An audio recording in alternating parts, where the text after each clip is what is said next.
गुरु प्यारी साध संगत जी, राधा स्वामी।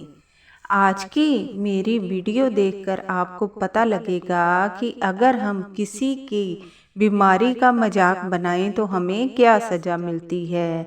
जैसे हर इंसान का शरीर अलग अलग होता है, वैसे ही कभी किसी की बीमारी का मजाक नहीं बनाना चाहिए, क्योंकि अपने कर्मों के हिसाब से हमें शरीर मिलता है और शरीर में अगर कोई परेशानी है तो उसको समझना चाहिए, ना कि किसी का मजाक बनाना चाहिए। एक समय की बात है, डेरे के पास में यानी ब्यास के पास में एक गांव था। वहां पर सत्संग घर बनाना था, क्योंकि वहां से बहुत लोग सत्संग सुनने के लिए आते थे, लेकिन दूर होने की वजह से बहुत परेशानी होती थी। तो बाबा जी बोलते हैं वहां पर एक सत्संग घर बना दिया जाए। तो काम चल रहा था डेरे से। जैसे जिनका भाव होता था सेवा का, उनको डेरे से ही लेकर जाया जाता था और गांव में जो सत्संग घर बन रहा था वहां पर भेजा जाता था। ऐसे ही वहां से जैसे ब्यास से ट्रक भर भर कर वहां पर सेवादार जाते थे और साथ में संगत जाती थी जिनका भाव सेवा का होता था। एक बार एक ट्रक में जो सेवादार था उसने सभी अपने जो सेवा करने जा रहा था उनको बिठाया। बिठाने के बाद जब गांव के लिए चल पड़े तो रास्ते में एक इंसान था, यानी कम से कम 50 साल का होगा, पर उसका मन साफ था, भजन सिमरन वाला था और उसके मन में था कि वह सेवा करे, पर उसका शरीर बहुत ज़्यादा कमज़ोर था। कमज़ोर भी था और सांस की भी प्रॉब्लम उसे थी। जैसे वो बैठा, ठंडी हवा अंदर जाने पर उसको खांसी शुरू हो। तो सेवादार सोचता है कि ये तो अभी से खांस खांस कर इसका बुरा हाल हो रहा है, ये वहां जाकर कैसे काम करेगा।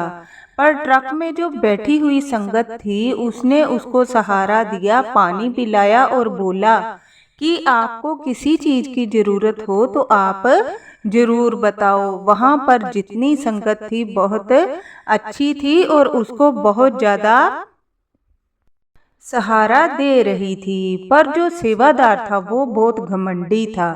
वह कम से कम यानी 30-35 साल का होगा। उसको अपने ये था कि जैसे हम तो सेवा कर लेंगे, पर ये बुजुर्ग आदमी कैसे सेवा करेगा। इसने आकर ट्रक में जगह भी घेरी, पर वो दुविधा में था। जब गांव में पहुंच जाते हैं वहां पर सभी सेवा करने लग जाते हैं। अभी सेवा चल ही रही थी, जैसे नीचे भर्ती डाल रहे थे, मिट्टी भर भर के उसको बराबर कर रहे थे। सभी अपने अपने हिसाब से मिट्टी डाल रहे थे। जो सेवादार था वो सब देख रहा था और जो बीमार इंसान था वो अपने बाल्टे में जैसे थोड़ी सी मिट्टी डालता, 1-2 मुट्ठी, तो जाकर फेंक आता, फिर डालता और जाकर फेंक आता। सेवादार जो था बहुत घमंडी और गुस्से वाला था। वो आकर बोला कि अंकल जी, आपसे सेवा हो तो रही नहीं है, आप क्यों अपना भी समय खराब कर रहे हैं और हमारा भी कर रहे हैं। आप ऐसा करें, आप वहां पर बैठ जाएं, आपका सांस फूल रहा है, आप कुछ नहीं कर पाएंगे। उनके हाथ से गुस्से से बाल्टे को छीन लेता है। तो वो जो बुजुर्ग इंसान था उसके मन में था कि मैं अब आया हूँ घर से, तो इतने प्यार से सतगुरु ने मेरे मन में डाला कि मैं जाकर सेवा करूं, तो मैं सेवा जरूर करूंगा। उसको बिल्कुल गुस्सा नहीं आया सेवादार की बात का। वह फिर से, बाल्टा तो था नहीं उसके पास, 1-2 मुट्ठी मिट्टी भरता फेंक आता, भरता फेंक आता।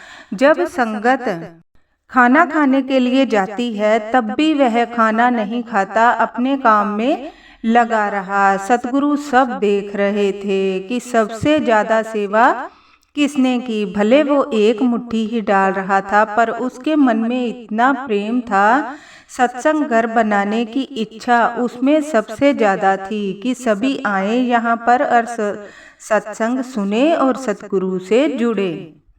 ऐसे ही 1 महीना बीतता है। बीतने के बाद वो जो घमंडी सेवादार था, उसको बहुत घमंड था अपने ऊपर, अपने शरीर के ऊपर।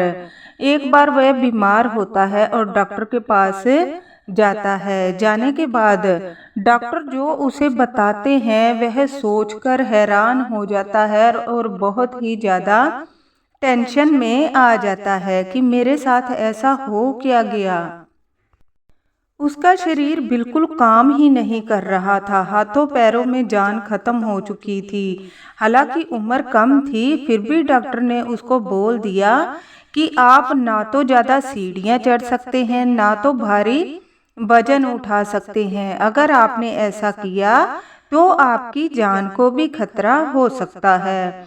वो जो सेवादार था वो सोचने पर मजबूर हो जाता है और उसको वही बात दिमाग में आ जाती है कि आज से 1 महीना पहले जब मैंने सेवा शुरू की थी सत्संग घर की, तो एक बुजुर्ग इंसान का मैंने इंसल्ट की थी। उनको मैंने बहुत ज़्यादा गुस्से में उनका अनादर किया था उनके शरीर के ऊपर। हालांकि उनका भाव अच्छा था, वो चाहते थे कि वो सेवा करें, संगत के लिए कुछ करें, पर मैंने उनकी सेवा को नहीं देखा, उनके शरीर को देखा।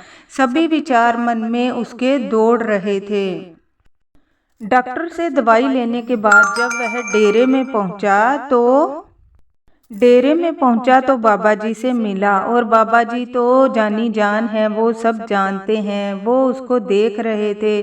सेवादार बाबा जी को देख रहा था और सारी आप बीती उनको सुनाता है। तब बाबा जी समझाते हैं कि तुमने उसका शरीर देखा, उसका मन नहीं देखा। उसके मन में सेवा भाव था।